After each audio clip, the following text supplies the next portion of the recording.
Queridos, quero em primeiro lugar saudar a todos com a paz do Senhor. Amém. Aqueles que podem, por favor, tornem os vossos assentos, enquanto quero louvar a Deus pela oportunidade a mim concedida de ter o privilégio de estar nesta vigília tão honrada, tão falada e tão cheia de Deus. Quero agradecer ao pastor Moisés, muito obrigado, pastor, pela honra, toda a equipe que coordena esta vigília, os recuperandos, como também fazer menção de louvor a Deus pela vida do Jackson, da Thalita, amigos, também fazem parte desse projeto, e todos os, não vou ter a ousadia, pois sei que não estou à altura de usar o termo companheiros, mas eu vou ter a ousadia de chamá-los de amigos, todos os amigos que compõem este ministério.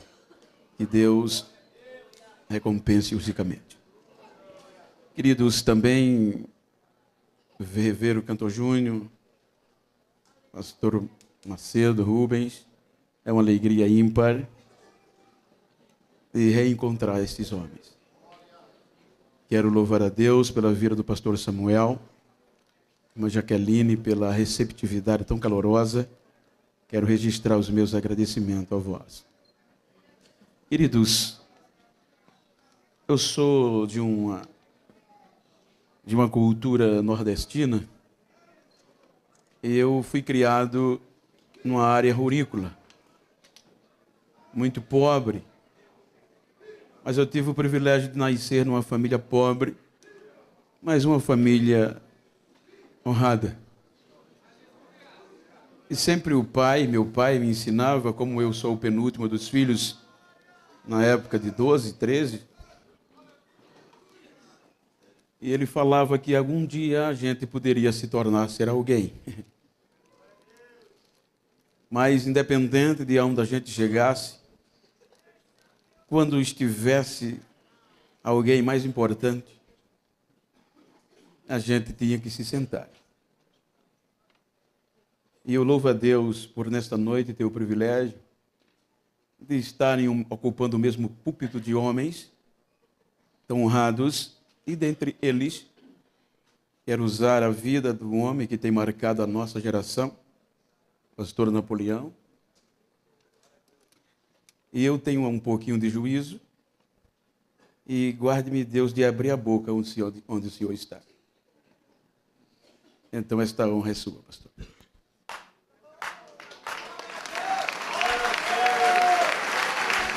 Meus queridos irmãos, o pastor Genival, ele tem um princípio que muitas pessoas não os têm.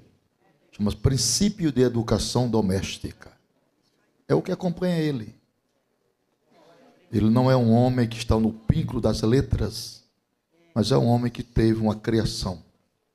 Na sua introdução, ele fala dos seus pais, pobres, porém honrados. Então, pastor Genival, com essa pedagogia de educação doméstica, com esta índole espiritual que Deus lhe deu, eu sou seu companheiro, sou seu irmão em Cristo, sou seu companheiro de ministério. Eu estou aqui para calçar-lhes com as minhas orações. E o mesmo Deus que tem lhe usado por este país e fora do país, é o Deus que vai lhe usar nesta madrugada. Deus te abençoe.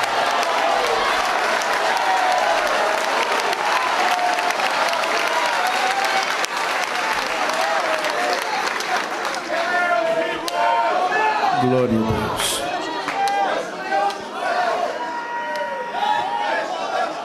Louva a Deus pela sua vida, pastor. Queridos, estamos em uma vigília e eu ouvi muito bem, e aqui se prega e se fala o Evangelho. Então eu quero ler um texto para não fugir disto. E como quando se fala de vigília, principalmente nós, domésticos da mesma fé, lembramos de oração, de confrontos e de desafios. Quero ler um texto que está no livro dos Atos dos Apóstolos, capítulo 12, muito conhecido, mas é a mensagem que está no meu coração.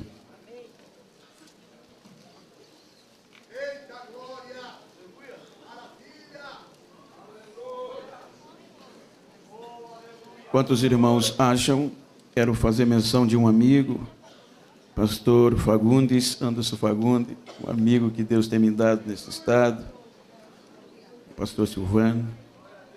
Capítulo 12, o texto diz: porque por aquele mesmo tempo, o rei Herodes estendeu as mãos sobre alguns da igreja para os maltratar.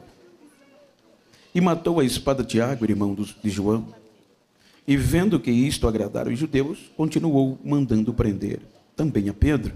E eram os dias dos asmos. E havendo-o prendido, o encerrou na prisão, entregando-o a 4 quaternos de soldados, para que o guardasse, querendo apresentá-lo ao povo depois da Páscoa. Pedro, pois, era guardado na prisão, mas a igreja fazia contínua oração por ele a Deus. Amados, quando nós observamos o texto no seu contexto nos leva a uma reflexão para os dias que vivemos. E neste mesmo sentido, eu gostaria de falar-lhe sobre dias de confrontos. Se nós observarmos o contexto anterior, a própria Bíblia mostra que aquilo que nós vivemos, pregamos, portamos, falamos, não é algo de aplausos, não é algo de aluguéis, não é algo que venha nos engrandecer. Se nós observarmos a entrada de Cristo neste processo, nós percebemos que Cristo, quando entra no contexto do ser humano, ele começa e ele vem de uma forma por onde ninguém queria acreditar. Haja vista que quando Cristo ele aparece no cenário, ele aparece em meio a controvérsias, em meio a contrariedade, por conta e pelo próprio conhecimento e sancionado pelo contexto da lei rabínica judaica. Os irmãos vão de convir que a Bíblia nos mostra que a perspectiva ou a expectativa dos judeus era o Messias, o libertador. E por isto ter se passado de geração em geração, havia alguns que se autodenominavam ser o tal. E a ponto que pessoas depositavam suas crenças e o seguiam, largavam algumas coisas ou tudo, renunciavam acreditando que estes fossem o Messias. Então o interessante é que a Bíblia mostra que apareceu alguns conhecidos, chamados, como também a Bíblia denomina, chamado Teudas ou Judas, o Galileu. E eles criaram, queira que não, uma celeuma, porque eles se autodenominaram o Messias e as suas obras não concretizaram-se a isto. Então houve uma frustração de uma forma generalizada, a ponto que foi necessário que as autoridades que regiam o contexto da religião, eles colocassem alguns pormenores, alguns adendos na lei, para que todos que se autodenominassem ser um filho de Deus, ou com os pré-requisitos próprios de dizer que fosse o Messias, sem ter as características conforme eles esperavam, tinham que morrer. Era sancionado na lei, nos seus adendos e nas suas emendas, contextualizando para o nosso tempo. O interessante é que quando Cristo entra, ele já entra confrontando contra esta crença e contra a própria lei, os próprios adendos, haja vista, e ele não veio desfazer a lei. Então nós percebemos que quando Cristo começa a pregar lá, ele começa devagarinho. A Bíblia diz que depois que João Batista foi preso e acabaram João Batista, então aparece Jesus pregando este evangelho. Então o começo de Jesus, ele já começou confrontando, Porque naquele culto na sinagoga, que estava as autoridades, quando ele se autodenominou ser o Filho de Deus, ele foi taxativo, ele disse que o Espírito de Deus estava sobre ele. E ele foi enviado para pregar um evangelho limpo, puro, conforme a lei ou o Antigo Testamento já predizia. Então Cristo, quando ele afronta, não é à toa, e todos que ali estavam presentes, por isso que Lucas escreve que tentaram o matar jogando-o de um monte para baixo, porque a própria lei religiosa judaica permitia, porque ele se autodenominou ser o Messias, inflamando uma frustração que havia passado-se alguns dias atrás. Então, por um milagre, pela autoridade que ele tinha, não o mataram, mas o expulsaram da região de Nazaré. Então ele fixa moradia em Cafarnaum. Então ele não para, ele veio e disse: não vim trazer paz, mas eu vim trazer fogo. Se nós observarmos uma exegese bem crítica, ele veio causar confusão mesmo. O evangelho veio bater de frente com o que estava errado. Então Jesus começa a pregar. O que encabula o sistema não era simplesmente o fato de Jesus ser um pregador, era que ele se tornava, em uma visão invejosa, uma ameaça para o sistema. Então o sistema religioso começou a implicar com ele, porque ele pregava diferente e vivia diferente do que o sistema estava acostumado. A Bíblia diz que o sistema pregava uma coisa e não vivia, porque o Antigo Testamento, a base, o foco principal era o amor. Amar o teu próximo como a ti mesmo, o teu Deus acima de todas as coisas. Mas o sistema, ele galgado, ele sustentado por um sistema meramente político, eles tinham medo de perder a boquinha. Então eles pregavam que tinha que amar, mas não amavam. Eles pregavam que tinham que amar o mendigo, mas nem ele queriam tocar no mendigo. Eles ensinavam que tinha que cuidar para o leproso, tinha que na época fazer o que o Senhor faz, mas eles nem no leprosário queriam passar por perto, passava por 100 metros. Eles pregavam isso. Aí vem Jesus pregando o evangelho de amor, e o Jesus agora prega que amava o próximo. Ou seja, o sistema pregava, tem que ajudar o doente, mas eles não ajudavam. Aí Jesus chegava, pregava, chegava onde estava o doente, além de pregar, ainda dizia: quer ficar curado hoje? O caba dizia: quer, então fica, levanta que eu vou te curar. Então o sistema implicava. O Jesus chegava, passava, os leprosos, que a lei só permitia uma certa distância de 50 a 100 metros se aproximar. Quando os leprosos sabiam que apareceu um Jesus que, além de pregar o evangelho, vivia e tinha poder de curar a lepra, os leprosos muitas vezes saíam correndo atrás dos sacerdotes, e os sacerdotes corriam com medo do leproso. Aí quando os leprosos viram falar de Jesus, aí saíram correndo atrás e saíram gritando: Senhor, ei, se tu queres, tu pode me limpar. Jesus não corre, Jesus para, vira, diz: eu quero ser limpo agora, e a lepra vai embora. Aí o sistema se encabulou. Aí o sistema: pai, vamos pegar esse rapaz aí, vamos pegar numa falha, vamos ver se ele entende da teologia, da exegese, vamos ver se ele é bom de letra. Aí pegaram alguns escribas, que eram os teólogos, os doutores da época, e disseram: olha, vai e escuta, onde ele estiver pregando, vocês vão notando. Dá para ver, Jesus chega para pregar, sabendo quem era eles. Aí Jesus prega uma mensagem genuína, e já viu os escribas lá, presinha cruzada, canetinha na mão, papelzinho, vamos ver o que ele prega, vamos ver se ele diz alguma coisa. E interessante que enquanto os doutores observavam o que o matuto de Nazaré pregava, as lágrimas iam caindo. Aí os doutores não sabiam o que entender. Quando voltava com o relatório, chegava e dizia: nunca vimos ninguém pregar daquele jeito, aquele homem é profeta, nunca vi tanta autoridade. Quem é aquele homem?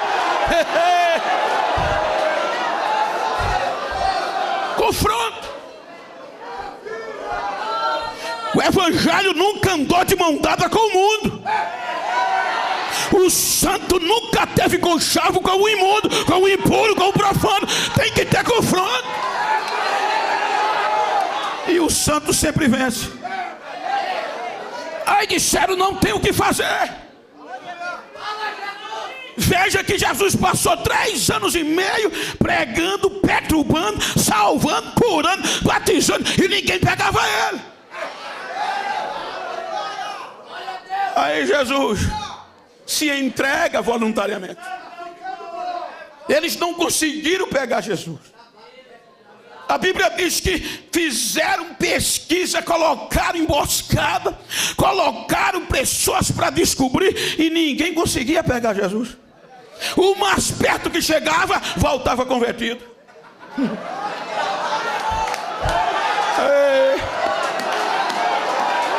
Esse Jesus é bom demais. Aí Jesus se entrega.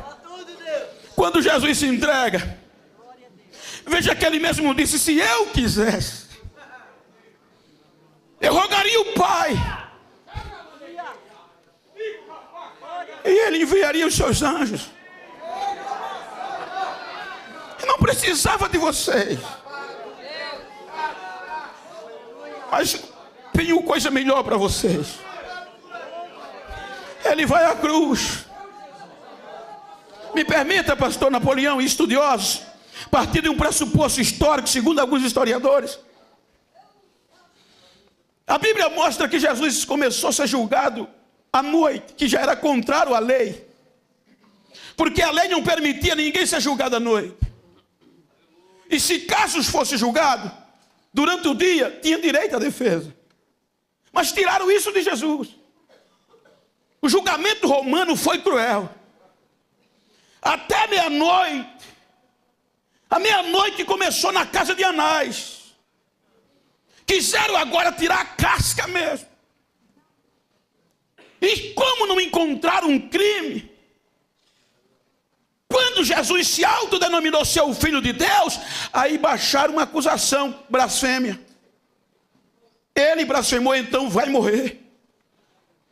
Quando ele sai da casa de Caifás, ainda no julgamento judaico, ele passa de Anás para a casa de Caifás. E é na casa de Caifás que tentam pagar, subornar pessoas, falsas testemunhas, para dar testemunho contra ele, mas não apareceu nenhum. Todos que apareciam se contradiziam. Aí amanhece o dia, e agora só tinha um último julgamento no contexto judaico, que era no Sinédrio. E quem compunha o Sinédrio? Os sacerdotes, sumo sacerdote, os escribas, os doutores e os anciões. Cerca de 70 homens. E não acusaram, não encontraram nenhuma outra acusação. Aí ratificaram a acusação da casa de Caifás: blasfêmia. Mas essa blasfêmia não o condenava ele perante o julgamento romano. Porque este crime que eles acusaram Jesus era a competência da lei judaica. Então, quando eles levaram Jesus para Pilatos, então Pilatos disse: não, ele é judeu, isso aí é com vocês, esse negócio de fé é com vocês. Aí foi quando eles criaram uma acusação para matar Jesus, segundo a lei romana, que acusaram Jesus de sedição, perturbador da ordem pública. É nesta acusação que Pilatos equipara Jesus com Barrabás, na acusação de lutar, de confundir o povo contra o império. Aí é nesta aqui que a turma gritava: crucifica e solta Barrabás. Ou seja, a Bíblia não diz, mas a história fala. Se Jesus foi crucificado, chicoteado, segundo o julgamento romano, só para você ter uma pálida ideia, diz alguns historiadores, que o sofrimento já foi grande. Porque Deuteronômio, salvo engano, 25 diz, ao 25 ou 26, que se alguém no contexto judaico fosse julgado à morte, e fosse a morte de cruz, ou a chicotadas, nenhuma contenda, ele tinha que ser levado a 40 chicotadas, sabendo-se que, com medo de quebrar a lei, de passar das 40, eles só aplicavam 39. O interessante é que a história diz que eram 39 chicotadas. E diz a história que cada chicote, cada zorrague daquele tinha 12 fios. E em cada fio os ossos de animais quebrados, pontiagudos. Ou seja, cada chicote daquele, partindo de um pressuposto não está escrito. Se Jesus foi pelo julgamento romano, cada judaico, cada chicote daquele quando descia, era 12 golpes no corpo de Jesus. Se você multiplicar vezes 39, vai passar de 460 cortes em um só corpo. E se foi segundo o julgamento romano, aí é que a coisa fedeu. Porque a lei da crucificação romana dizia que tinha que ser 5 quarentenas menos uma. Isso levava a 195 chicotadas vezes 12. Vai passar de 2.400. Você está pensando que a gente está aqui porque a gente quer?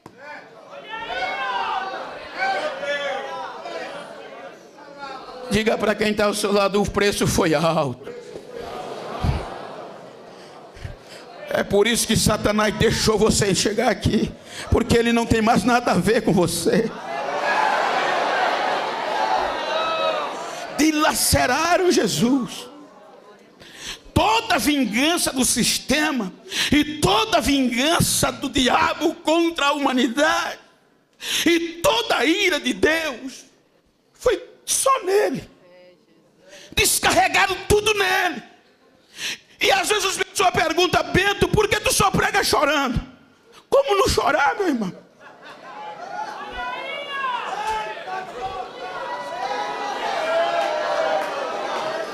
Como não chorar? Descarregaram tudo nele para acabar com essa história. Se já mataram Teuda, se Judas já morreu e a igreja deles dissiparam-se, essa é mais um, vamos derrubar a carga nele. Só que o sistema esqueceu que a própria Bíblia que eles pregavam dizia: vocês vão matar o Messias, mas no terceiro dia.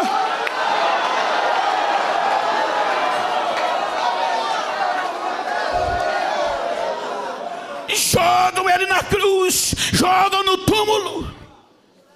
Terceiro dia.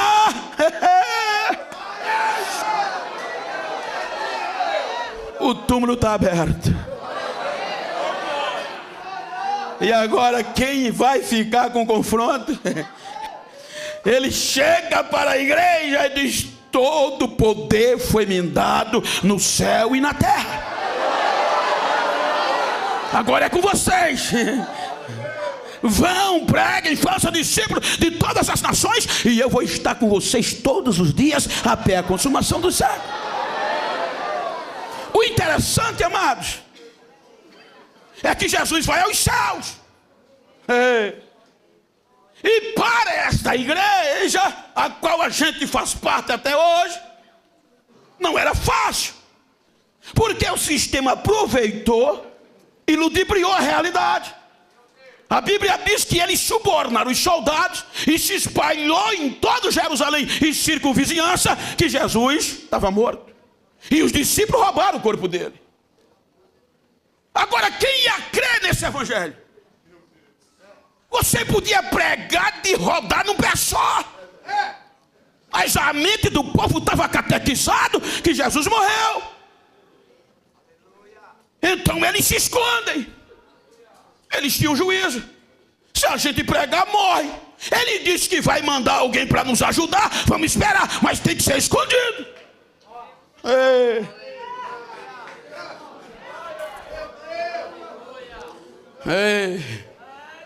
A Bíblia diz que agora, eu acho lindo isso. O evangelho por si mesmo já confronta. Agora olha quem estava naquele cenáculo. Só tinha analfabeto na maioria. Ex-prostituta. Só tinha recuperados. Raça. só tinha gente ruim. Pescador, ex-prostituta, ex-leproso. A Jerusalém estava cheia de gente importante por causa da festa do Pentecostes. E foi justamente naquele dia que o Espírito Santo vai para aquela turminha. Aí o Espírito Santo entra no cenáculo.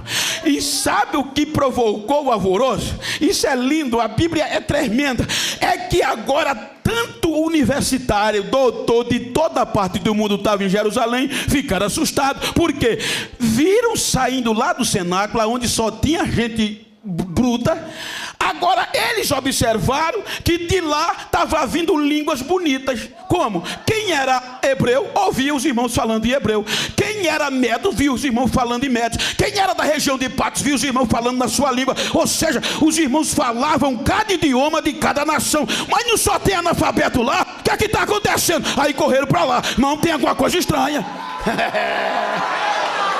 Isso é confronto, isso é evangelho. O interessante é que quando eles chegaram lá para ver que tinha gente importante lá dentro, a Bíblia diz que o Espírito Santo derramou uma língua repartida como de fogo. Agora os irmãos entraram no manto e ninguém entendia mais nada. Aí disseram: tão doido, tão bêbado.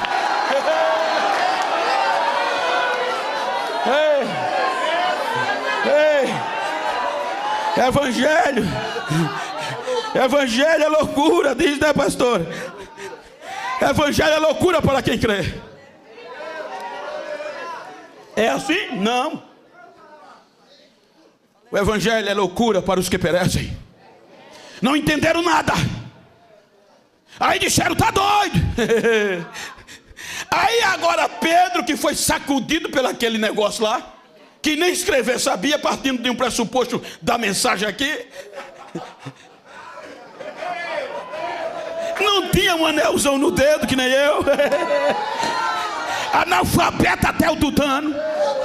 Aí Pedro vai para frente, desafia o confronto. Tem ninguém bêbado aqui não, rapaz. Isso aqui é o que Deus prometeu lá no Velho Testamento e vocês não entenderam. Isso aqui é poder de Deus, é poder de Deus. Irmão, quase 3.000 pessoas. E o bonito é que a Bíblia diz que até sacerdote botaram a cara no chão e só tiveram o direito de dizer: não chamaram mais nem pescador. Ô varão, o que a gente faz para ser crente também? Aí o analfabeto lá de cima diz: aceita Jesus como Salvador e sejam batizados e vocês vão ser.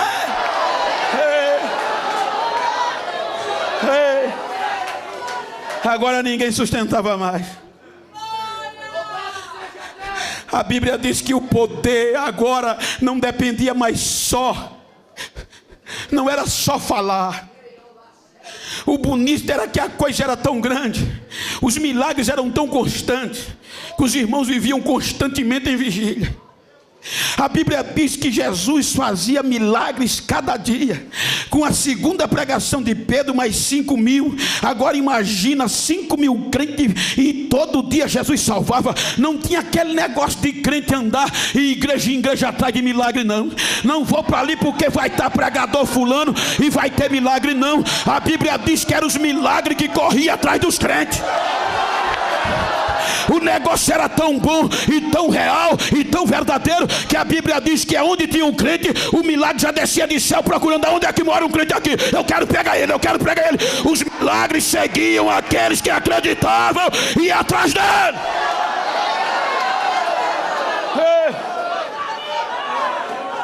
Hoje a gente quer milagre em tem copo d'água.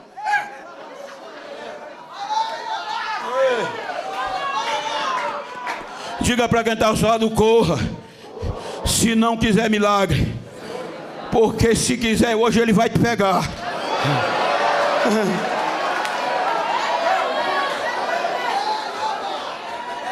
Aí agora a cidade foi sacudida. Aí a igreja começa a viver os primeiros confrontos. Jesus estava no céu.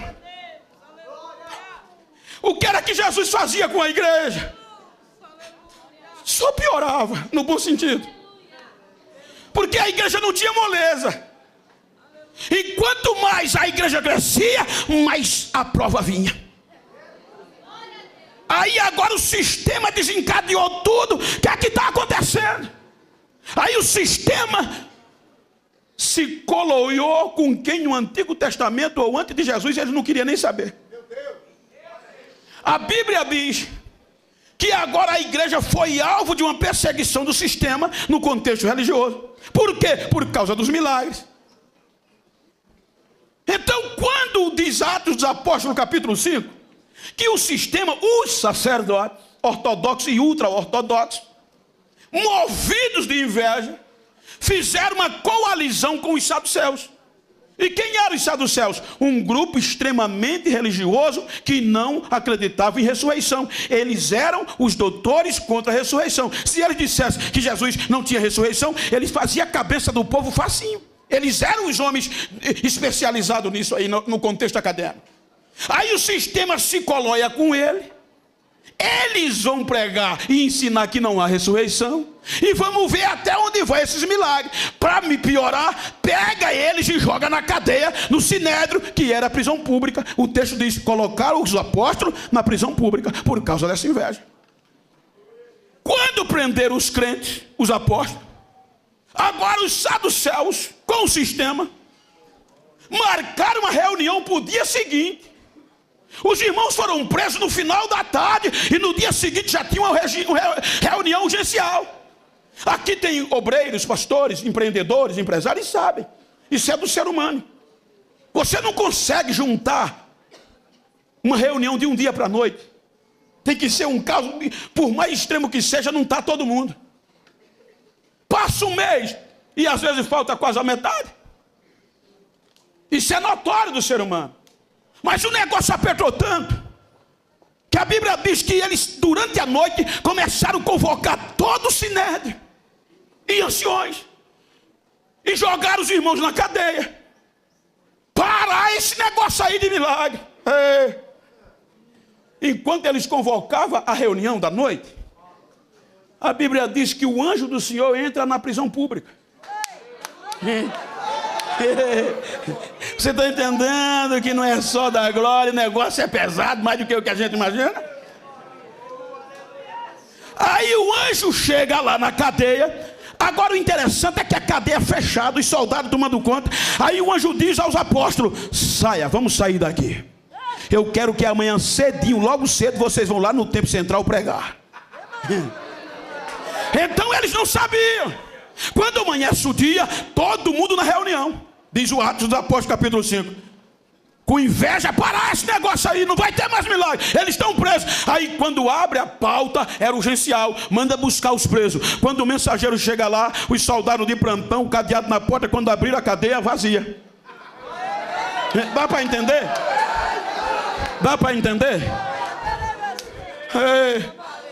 Aí começaram a chamar, o sumo sacerdote não acreditou. Mandou chamar o comandante geral da guarda. Quando ele foi olhar, volta assustado. Quando ele volta, chega lá, não tinha ninguém. Olha o relatório do comandante geral. Olha, os soldados não cochilaram, estão na porta, o cadeado está na porta, mas verdade, não tem ninguém mais lá dentro lá. Aí chega o mensageiro dizendo: vocês estão procurando os discípulos de Jesus? Eles estão pregando a palavra que dá vida lá no templo de Jerusalém. Ele já está pegando fogo lá. O negócio é mais sério do que o que a gente pensa. O negócio é mais sério do que o que a gente pensa.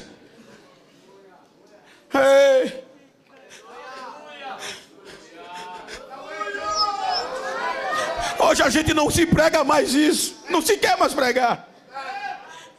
Mas o que usou esses homens para sacudir a nossa geração passada foi essas mensagens. Mensagem da cruz. Mensagem de desafios. Eu poderia chegar aqui nesta manhã, dizer que daqui para o final de dezembro Deus vai te entregar a chave do carro. Eu posso até dizer, mas eu tenho uma notícia melhor: que daqui ainda esta noite Jesus batiza a crente com o Espírito Santo. Jesus pode salvar. A mensagem da cruz ainda salva.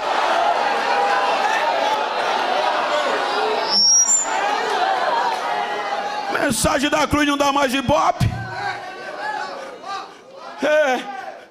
dizer que a gente tem que confrontar contra o pecado, corre o risco de não ser mais convidado. Mas a Assembleia de Deus, a igreja que eu fui criado, a igreja do Pentecoste, aqui em Santa Catarina, aqui em São José, ainda é a mesma. O pecado ainda é pecado, o milagre ainda é milagre, Jesus ainda salva, Jesus ainda perdoa o pecador.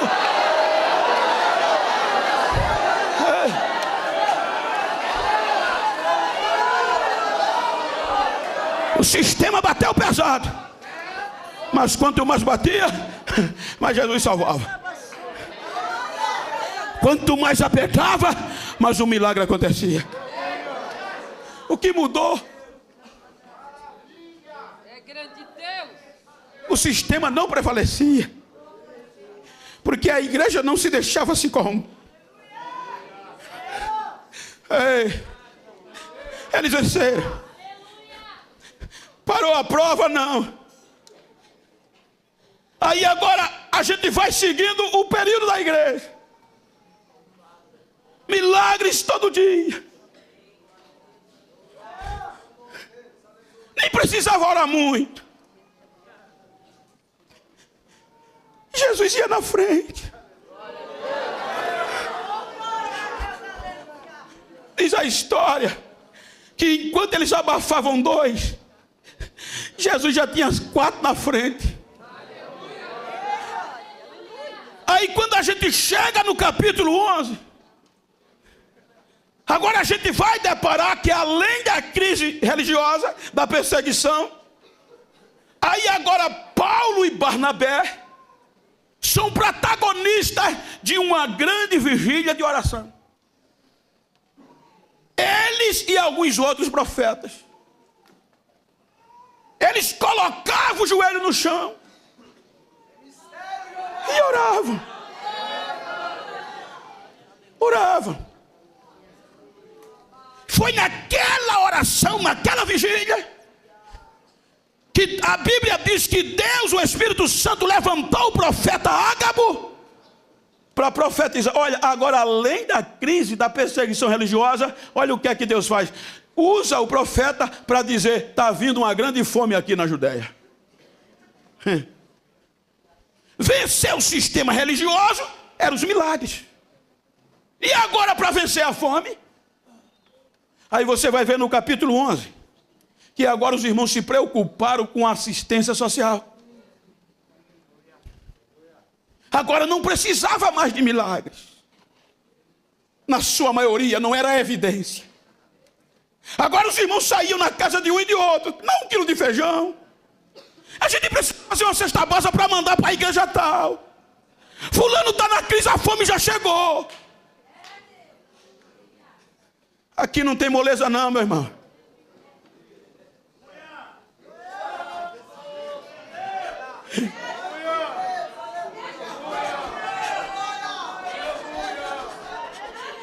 Pergunta a esses homens da geração passada, que quando não tinha avião para lá e para cá era mais ruim, era, mas o negócio era mais gostoso.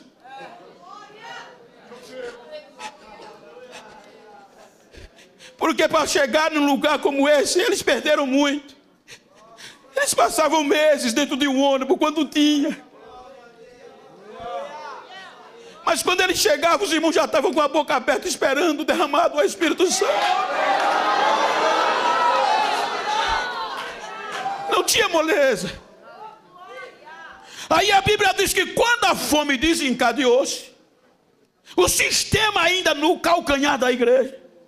Aí para piorar, aí o contexto de Atos, Lucas diz que por aquele mesmo tempo, Deus permitiu vir uma crise política, uma perseguição política. Como? No mesmo período da fome, quando o imperador Cláudio predominava sobre o Império Romano, que não era tão cruel, mas ele tinha uma dívida política com alguém chamado Herodes Agripa. Porque Herodes foi um dos seus cabos eleitorais para ele chegar ao império. E o que é que ele faz? Como Herodes era da linhagem edomeia de Edom, então no contexto da Judéia, ele manda Herodes para reinar na região da Judéia. Para uma dívida política. Quando Herodes chega na Judéia, ele não tem ibope. Por quê? Ele veio representando Roma. A sua formação era romana e a sua linhagem era de Edom, era edomitas. Eles não se batiam com Israel. Agora o ibope de Herodes vai lá para baixo, a popularidade zero. Aí Herodes, para ganhar privilégio, Herodes, para ganhar apoio, ele sabe que o sistema, o contexto judaico odiava uma igreja que estava sendo sacudida. Conjecturando, disseram a ele: olha, se tu parar essa igreja, teu ibope vai lá para cima. Quem eram, diz, segundo fala algum livro, como também Hernando Dias, ele faz até um comentário, vale a pena ressaltar, que Pedro era um dos maiores protagonizadores do avivamento. Pedro não tinha fichinha mole, com ele ou ia ou rachava. Como ele estava na Síria, então o contexto diz que agora Herodes manda maltratar, prender e maltratar os irmãos. Dá para entender, irmão? O cacete rolou, meu irmão. Era uma perseguição política, não tinha dó. Dizem alguns historiadores que os cristãos eram jogados em cadeia como animais. Quando o texto diz que Herodes era a maior autoridade política, maltratava os irmãos, aí o ibope começou a subir. Aí ele, vendo que agradava aos judeus, ele disse: vou acabar com a liderança. Cadê Pedro? Tá não. Quem é o vice-presidente? Vamos partir desse pressuposto. É Tiago. Então manda chamar ele. Ixi, espada em Tiago. E a Bíblia diz que quando Herodes mata Tiago, 99% de popularidade.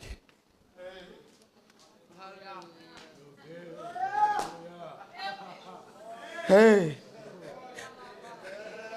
E agora? Até aqui você não vê joelho.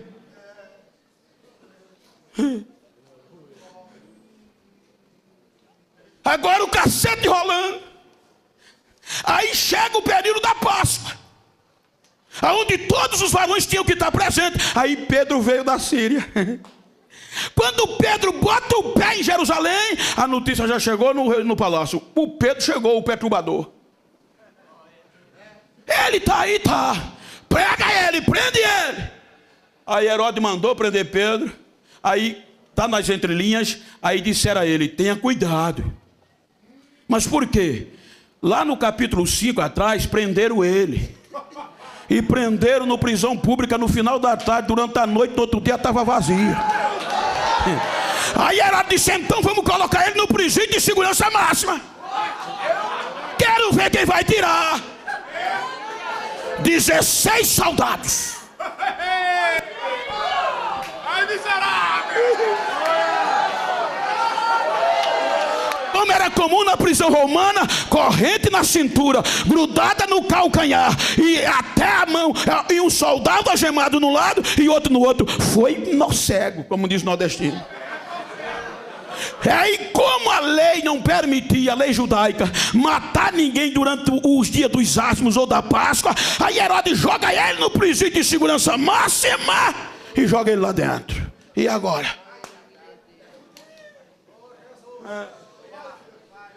Aí a Bíblia diz que quando Herodes jogou Pedro lá dentro, não tinha outra saída.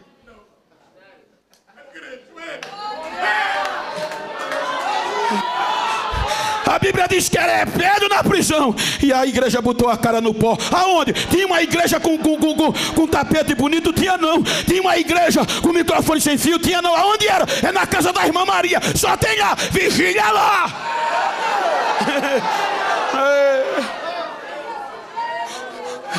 Aí o Lucas disse que era Pedro na prisão e a igreja em contínua.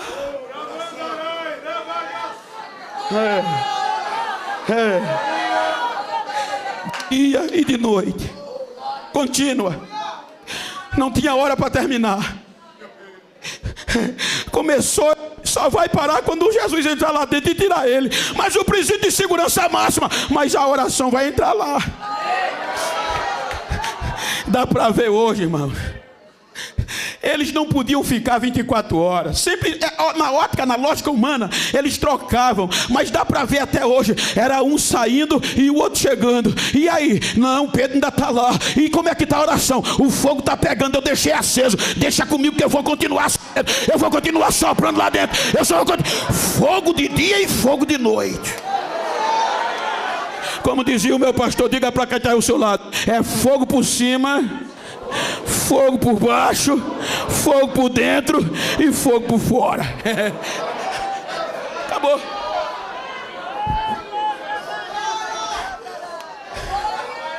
A oração tinha hora para começar. Teve, mas para terminar não. O que é uma oração contínua? É essa que não tem hora para terminar. Você lembra o que aconteceu com Daniel? Hoje a gente quer.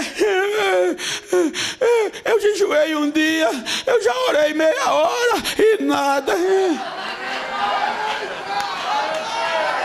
Aí vem para a vigília querendo alguma coisa. Ei, irmão, tem não. Vai buscar, vai orar, vai jejuar. E tu não vai precisar andar atrás de ninguém.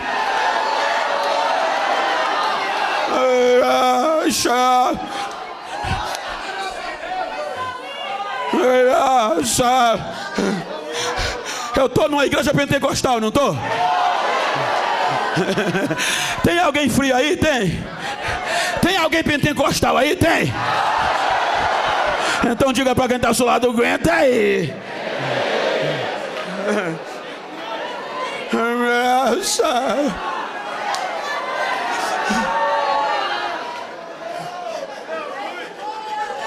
Daniel podia desistir. A oração contínua é aquela oração que a gente parece que não vai ter jeito. A gente quando começa a orar parece que o céu se fecha. Mas a Bíblia nos ensina que não funciona assim. Quando a gente bota o joelho no chão, o céu já entra em movimento, já entra em guerra. Deus já diz, vai, desce lá, desce lá, desce lá. 21 dias. Era uma oração contínua e unânime.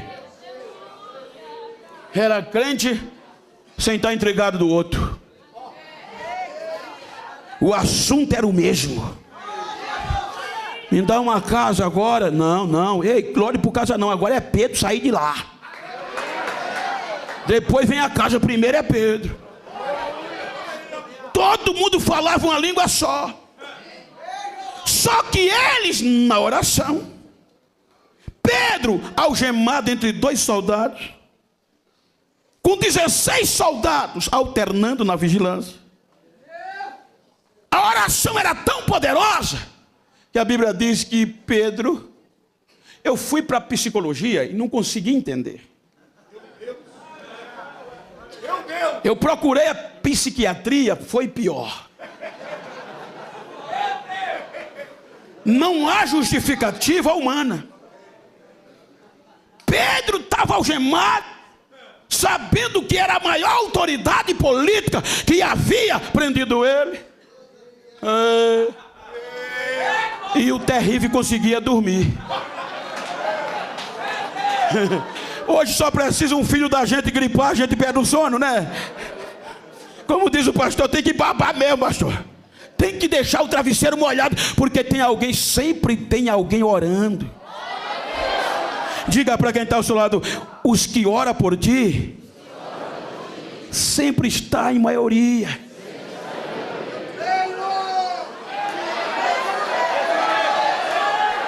A notícia chegou na prisão. Fica tranquilo, Pedro. Descansa. Mas numa situação dessa, agora tem joelho no chão. Os irmãos estão lá. Aí Pedro babava de dormir. A oração trouxe paz para ele. Aí a Bíblia diz que no dia anterior, que Pedro ia ser apresentado ao povo para um júri popular, consequentemente a morte, Herodes mandou preparar tudo. Isso é que é Deus, isso é que é igreja.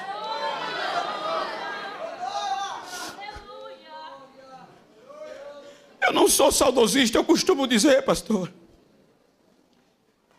Mas às vezes dá saudade das nossas igrejas.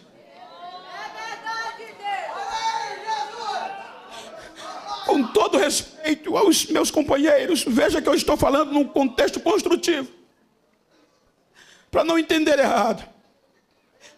Mas eu estou na minha vanguarda e retaguarda, tem pessoas que falam melhor que eu. Como eram as nossas vigílias, os nossos cultos?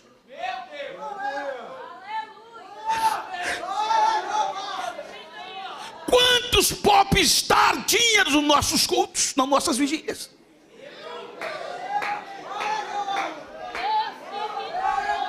Quantos poliglotas tinham?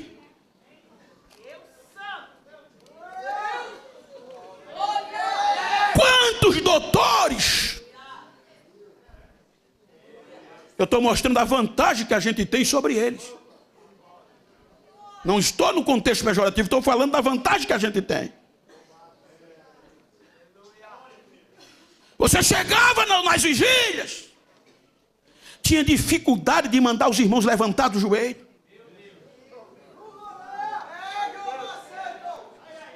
Você via foto para lá e para cá na hora do culto?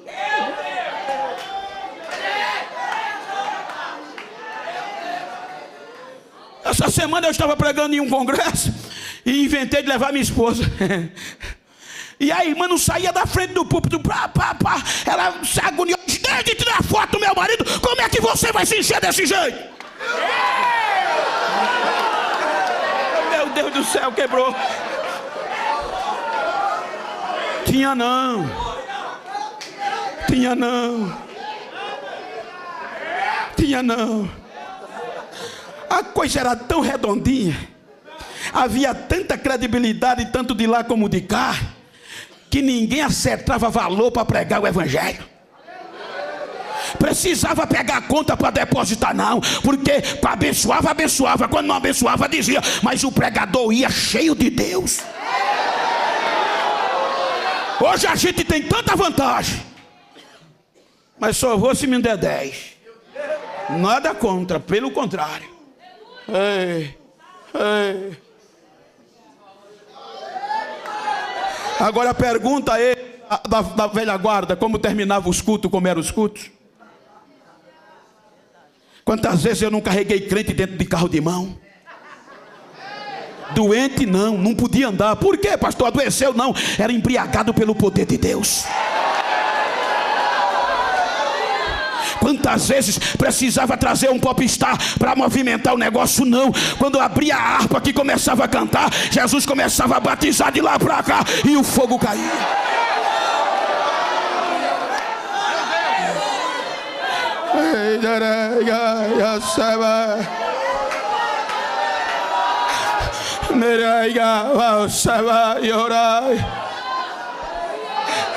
Pedro estava preso em um presídio de segurança máxima, e a igreja orando, e o terrível dormindo.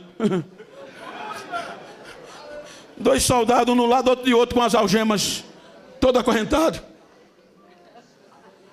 Na véspera de ser julgado ou condenado à morte, a Bíblia diz que a oração é rompida e sobe, e o anjo desce na hora. Quando o anjo desce e entra na igreja,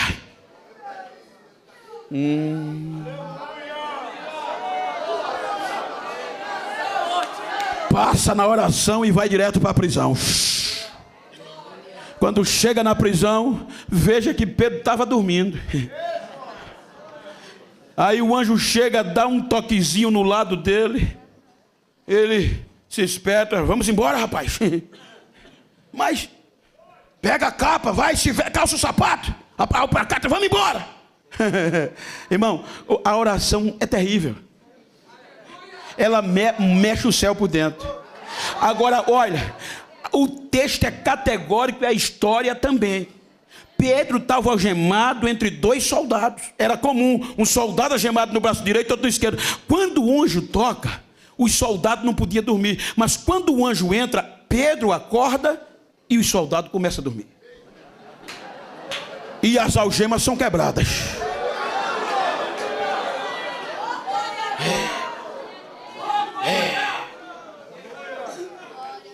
O anjo disse: vamos sair daqui. Aí o anjo disse que eles passam a primeira guarda, 4 soldados, que dava 16, vamos 2, mais 2, 4. Eles passam a segunda guarda, aí o texto diz: chegaram diante da porta de ferro. Era a segurança máxima. Diz alguns historiadores que aquelas portas eram tão fixadas e tão pesadas, que precisavam 3 juntas de bois para abri-las. Por meio de argola, colocava a corrente no jugo do boi, e o boi saía puxando a corrente para frente, para a porta poder subir. Partindo de um pressuposto lógico, seriam 6 bois para abrir aquela porta. Passa, pedra atrás, hoje na frente. Primeira porta, segunda porta. Segunda guarda. Chega na porta de ferro, você não vê nenhum boi no texto.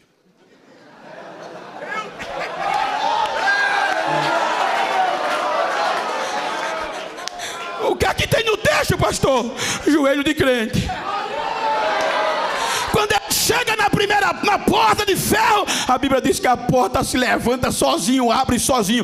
E não era qualquer porta não, era a porta da frente que dava para a cidade. Era a porta principal. A oração faz isso, ela liberta também. Ei, se você chegou aqui humilhado, detratado, fica de pé, não desiste, porque Deus vai fazer você sair da prova pela porta da frente. Quem não acreditava vai ter que ver o que Deus está fazendo.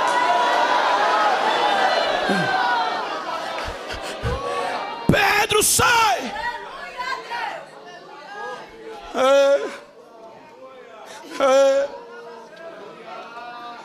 Quando ele pipoca do lado de fora, ainda estava abestalhado. O anjo vai embora, deixa ele sozinho no meio da rua. Ele olha para um lado e para o outro. Meu Deus, pensei que era um sonho. Aí ele se desperta. Merecia uma comemoração ou não merecia? Não dava para ele chamar os irmãos e ir para a churrascaria mais próxima? Para onde é que ele vai? Ele faz carreira para o círculo de oração, para lá para a vigília. Quando ele chega lá, nem acreditaram que era ele. Ei, ei.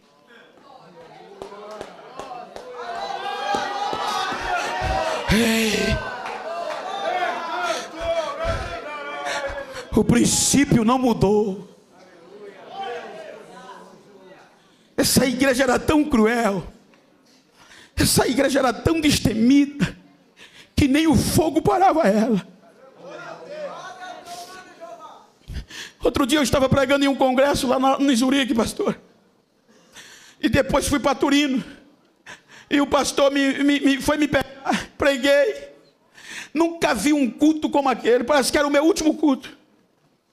Gelo caindo, e as pessoas aceitando a Jesus na madrugada. No outro dia o pastor disse: eu vou te levar para saber onde essa igreja venceu Roma. E ele começou a andar comigo, só que não deu tempo de ir a Roma. Aí ele disse: que pena que não vai dar tempo a gente chegar. Eu já estava acabado de tanto chorar. Meu Deus, como é que eu digo que eu sou crente?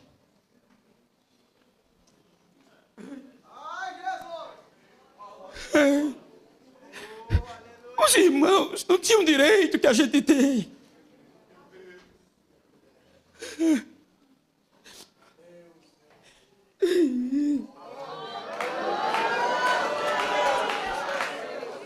Ele disse: Bento, independente das circunstâncias, os irmãos não desistiam, Bento. Eles avançavam cada dia. O imperador romano quis acabar com a igreja de novo.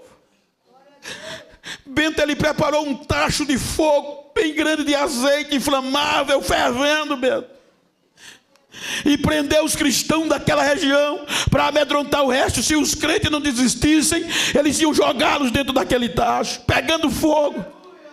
Eu disse: pastor, como era que ele suportava? Bento não tinha o que fazer, o imperador mandou amarrar tudinho no outro, de 2 em 2, e mandou prender. para mostrar que Jesus morreu e a igreja desistia, ia se acabar. Aí quando o imperador estava sendo ovacionado, aplaudido, enlouquecido pela multidão, ele disse: Bento, o barulho dos romanos fazia a praça tremer, sacudia a praça, Bento. Mas como, pastor? Dando glória aos deuses romanos, dizendo que eles eram maior do que o Jesus da igreja. E o que era que os crentes faziam, pastor? Amarrados um no outro, Bento, fazer o quê? Quando o imperador foi ovacionado, ele mandou acender o tacho. Os soldados colocaram fogo no tacho, que a labareda estralava de tanto forte que estava. E os crentes, ele mandou trazer para botar na frente do povo. Quando a multidão viu os crentes amarrados, disseram: é agora. E os crentes cabisbaixos. Quando ele viu, mandou os soldados entrar no meio do corredor para pegar os crentes. Aí o pastor disse: Bento, quando os soldados entraram armados no corredor, que os crentes viram, os crentes começaram a fazer barulho com a corrente, querendo se soltar um do outro. Aí eu perguntei: pastor, eles queriam correr? Ele disse: Bento, correr para onde, Bento? Eles estavam cheios de Deus até a tampa. Então por que eles queriam quebrar a corrente, pastor? Era porque quando eles viam os soldados e viam o fogo e o azeite fervendo, um olhava para o outro e dizia: me solta, deixa que quem vai entrar lá primeiro sou eu. Eu vou entrar primeiro, quem vai cair lá dentro primeiro sou eu. Os soldados arrastavam de 2 em 2 e eles, dando glória, jogavam dentro do azeite pegando fogo. Na lógica era para ele se desfazer. A multidão dos romanos vibrava de alegria. Quando não dava 10 a 15 minutos, eles começavam a pular de dentro do tacho. Os romanos fechavam a boca. Eu disse: mas como? O pastor disse: Bento, eles começavam a sair de dentro do tacho sem nenhuma queimadura. As correntes tinham sido quebradas. Aí quando os romanos via, parava de cantar. Aí os crentes que ainda estavam amarrados, quando viam os irmãos de pé, começavam a gritar: Jesus está vivo, Jesus está vivo, o nosso Jesus está vivo, ele está vivo. E os crentes que saíam do tacho, pegavam na mão do outro e saía gritando, correndo, rodeando o fogo e gritando: os deuses de Roma não valem nada, mas o Jesus da igreja é Deus da água, é Deus do fogo, é Deus da água, é Deus do fogo.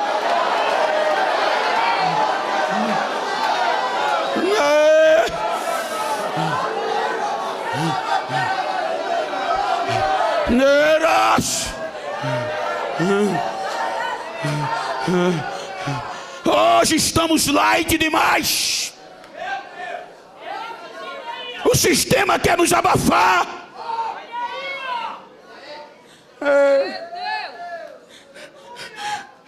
Eu gosto de dizer isso. Me permitam.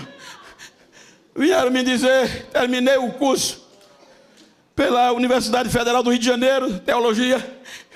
E naquela reunião de confraternização, no meio dos top, aí disseram: pastor, o neguinho, o cortador de cana é ruim. Disseram: ele vai ser o juramentista. O que é que Jesus não faz?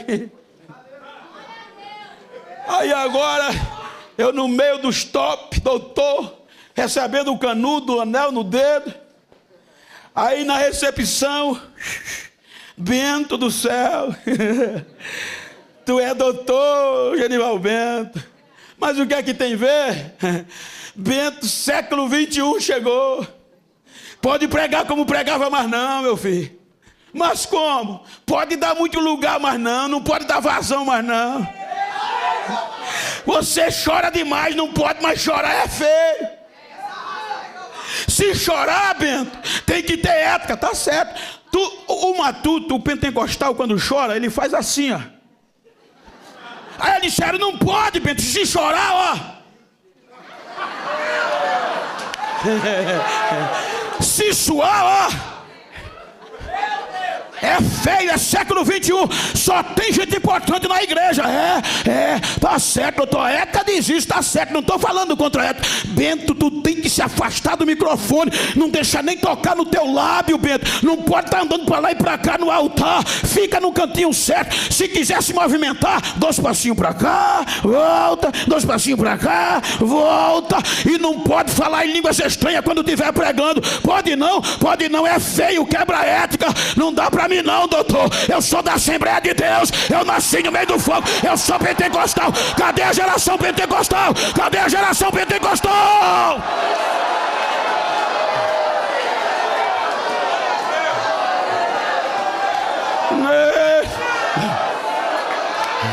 Reias, Rabas, Ramapios, Ramacaprocheiras, Rabios, Shower, Migals, the POP, and the power is sorry. And me xideiros. Armaxecho lavashure Midigal. And your flower is there. I didn't play over us, Saragalaus. And I play to Xero, though. And I play on show to Kay. And they could I be able to say. And I be able to send the radio say. And I do it to show.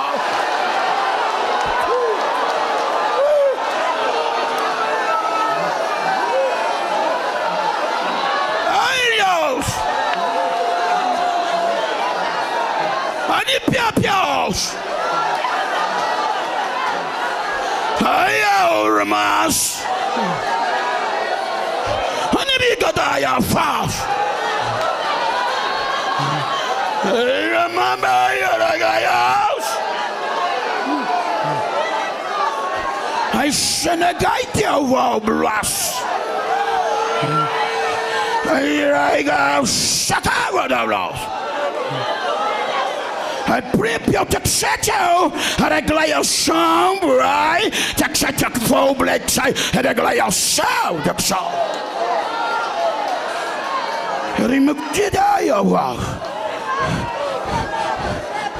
O que eu fiz na geração passada, estou fazendo na geração futura. A unção que enche vidas, eu transfiro para esta geração. A minha glória invadirá os quatro cantos deste santuário. Os meus pés palmilharão por esta rua, e a minha glória será derramada sobre esta multidão. Eu tenho pressa em vidas que queiram ser sacudidas pelo meu poder, diz o Senhor. A minha glória está descendo e invadindo, e esta manhã eu estou sacudindo uma geração pelo poder da minha glória, porque eu tenho urgência em fazer o que eu tenho prometido, para que vocês sintam e saibam que eu tenho urgência no que eu quero fazer.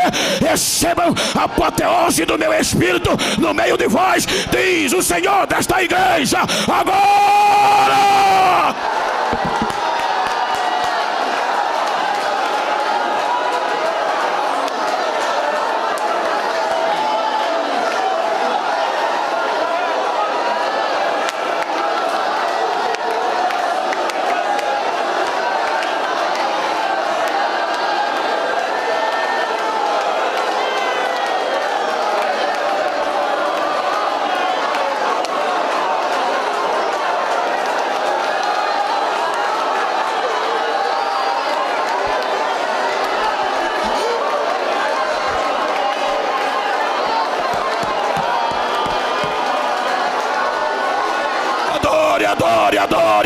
Adore.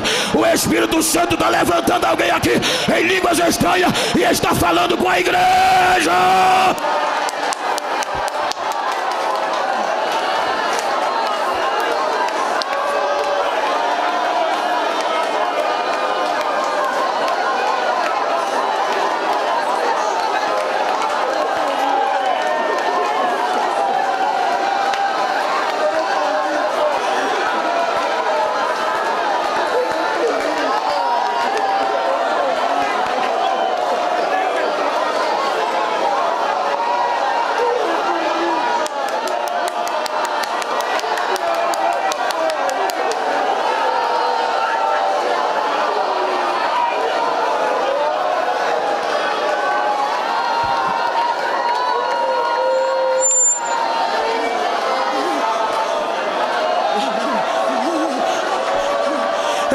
Herodes conseguiu botar Pedro na prisão.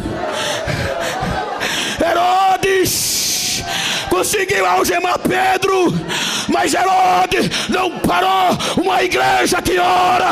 Herodes foi morrido de bicho, e a igreja até hoje está dando glória, dando glória, dando glória.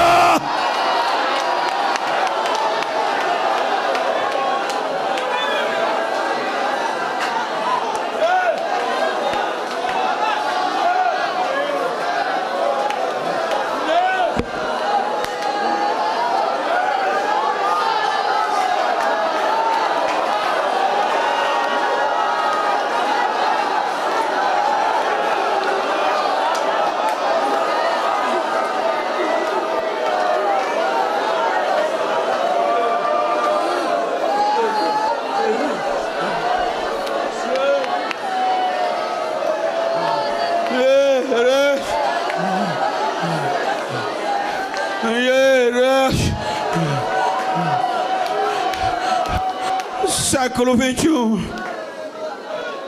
é tempo de confronto. Diga comigo: chegou. Mais forte: chegou. O século 21. Mais forte: chegou. O século 21. Olha para esse crente que está ao teu lado, enche o peito e diga a ele: agora. Mais forte: agora é a nossa vez.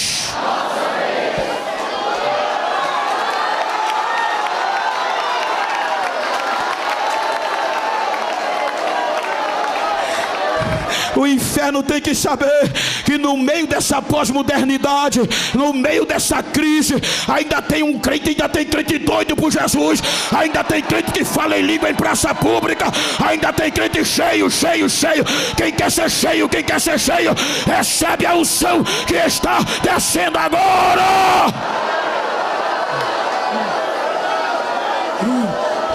Século 21. A unção tem que fazer a diferença.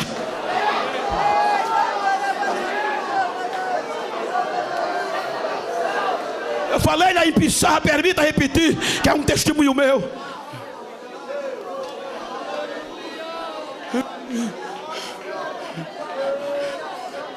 Fui pregar numa igreja.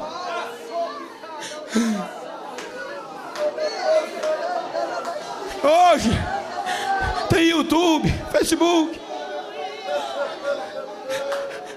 todo mundo conhece. 2009, por aí, 2010, me convidaram para pregar numa igreja, Centro-Oeste, o Sudeste. Júnior, a igreja era imensa, ginásio. Eu tremi quando eu vi o ginásio.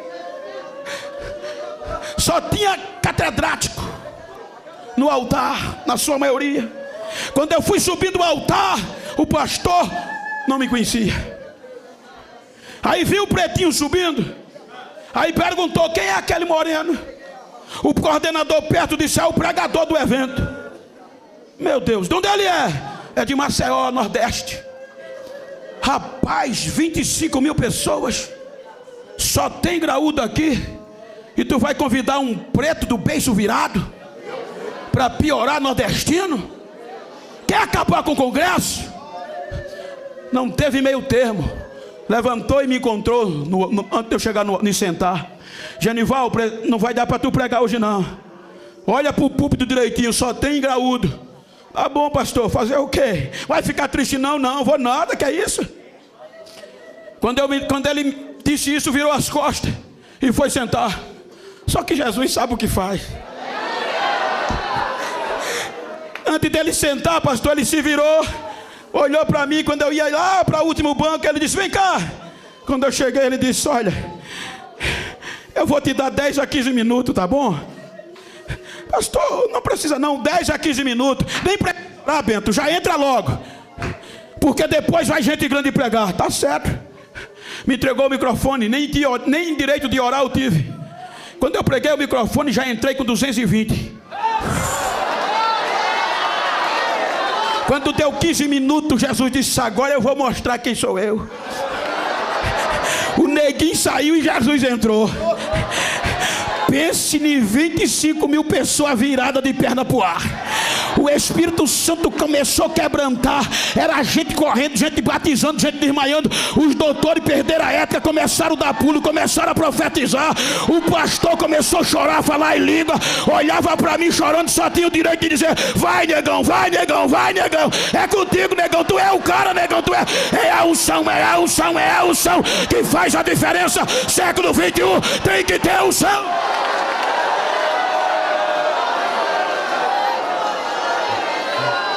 Dá um toque quem está ao teu lado, diga: quer ser cheio?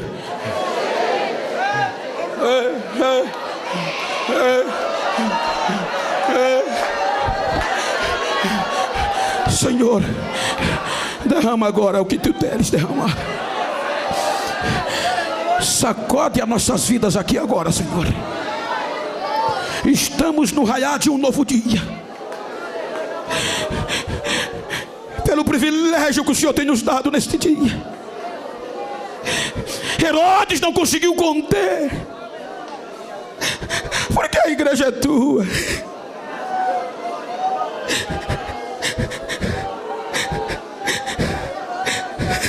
Quando a crise política chegou,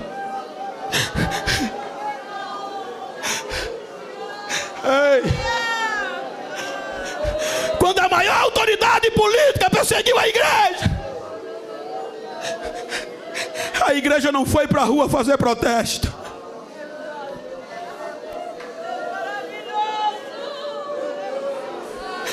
O texto não diz que os irmãos levantavam a bandeira. Dá um tapinha assim, diz: o problema é joelho. Pergunta quem está ao teu lado: tem joelho?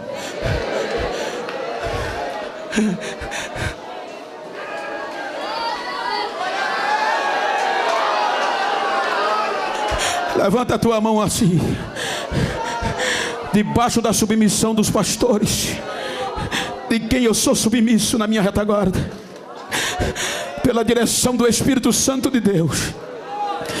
Há uma brasa de fogo dentro de mim acesa, há uma unção transbordando de dentro de mim, e o Espírito Santo me ortoga a transferir vidas nesta noite.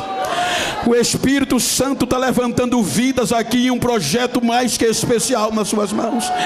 E como prova disso, recebe esta chama de fogo que está queimando dentro de mim. Na palma da tua mão tu está recebendo o sinal de Deus. O fogo vai pegar. Aonde tu colocar a palma da mão vai ter milagre. Vai ter milagre e vai ter fogo. Vai ter unção e vai ter sinais. A unção de Deus que está sobre mim está sendo ministrada sobre a tua vida agora. Pega esta mão abençoada, coloca no ombro de quem está ao teu lado e diga para ele: eu estou cheio de unção, eu estou cheio de unção. Abraça ele, abraça ela, recebe a unção, recebe a unção, recebe a unção, recebe a unção, recebe a unção, recebe a unção, recebe a unção agora.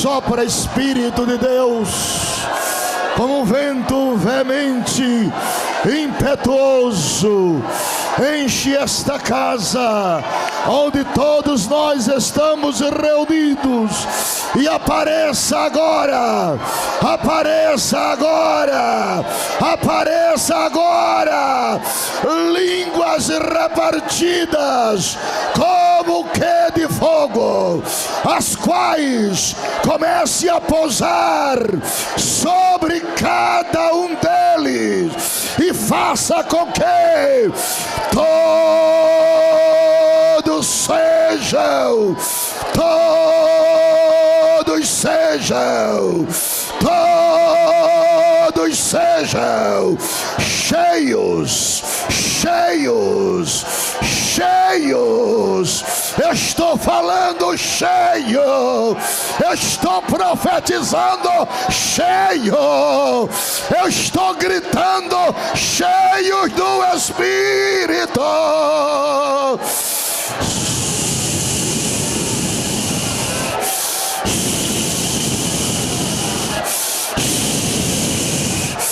Traga renovação, traga batismo com o Espírito Santo a centenas e centenas e centenas e centenas sejam batizados, e 2 centenas, 3 centenas, que haja um despertamento como nunca aconteceu na história deste crente pentecostal.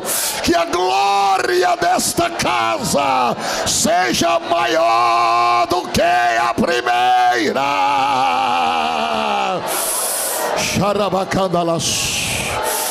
Dê um abraço no seu irmão agora de 5 minutos. Abraça teu irmão aí por 5 minutos, porque Deus quer agora trazer o cumprimento da promessa. A promessa não foi cumprida, ela será cumprida agora, agora, agora, agora. Receba fogo do Espírito, renova o teu ministério. Deus renova o teu ministério, Deus renova os teus dias, Deus renova a tua saúde, Deus renova a autoridade, Deus renova a tua unção. Oh jovem, recebe a unção de pregador ungido, recebe a unção de profeta, recebe a unção dos últimos dias, a unção da pós-modernidade, a unção do século 21. Seja testemunha. Olha lá, olha lá, olha lá, olha a glória, olha a glória, olha a glória, olha a glória. Oh, glória.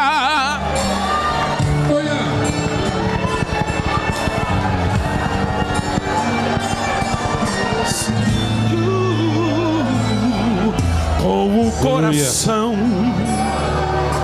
em agonia, Pedro e João, Marta e Maria chegaram de uma batalha que parecia perdida. É madrugada e a morte já venceu aquela multidão. De um lado ouço choro e clamor, do outro festejam a dor pela morte do mestre. Ei! De repente ouço passos, vejo a luz que ilumina a escuridão. Ei! E prostrados de joelhos, bem calados sem ter reação. Por quê? Pra quem duvidou, o mestre chegou. Ressuscitou, o mestre chegou, está em nosso meio para mudar a história. Para quem foi humilhado, trouxe a vitória. O mestre chegou, o mestre chegou, ressuscitou da morte com toda a sua glória. Não deixe para depois, chegou a sua hora de ser vencedor. Em nome do Senhor,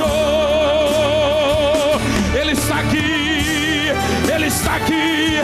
Sinta Ele aí, aonde você está. Aleluia. De repente, ouço passos, vejo a luz que ilumina a escuridão. Ei, meu Deus! E prostrados de joelhos, bem calados, sem ter reação. Pra quem duvidou, o mestre chegou, chegou. Ele ressuscitou. O mestre chegou, está em nosso meio para mudar. Pra quem foi humilhado, trouxe a vitória. O mestre chegou. O Mestre chegou, ressuscitou da morte com toda a sua glória. Não deixe para depois, chegou a sua hora de ser vencedor. Em nome do Senhor,